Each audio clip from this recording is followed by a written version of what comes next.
তো আমরা যে কোনো সংখ্যার বর্গ কিভাবে ইজিলি বের করতে পারি, জাস্ট আমরা তিনটে স্টেপ মনে রাখবো, তাহলে যে কোনো সংখ্যার বর্গ আমরা ইজিলি পেয়ে যাবো। যেমন দেখো, এই যে শেষের যে অঙ্কটি আছে তার বর্গ করবো, 7 সাথে কত 49, 7-এর বর্গ কত 49, তাহলে 49 তার শেষের এই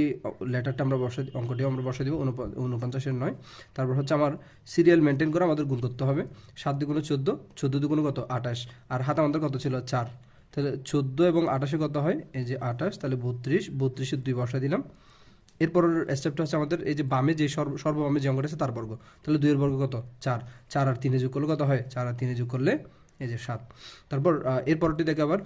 6-এর বর্গ কত, 6-এর বর্গ হচ্ছে তোমার 36, তাহলে 36-এর 6 বসা দিলাম, হাতে আছে 3, তারপর হচ্ছে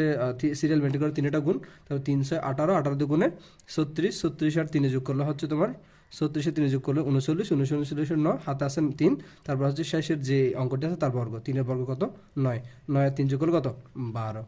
একইভাবে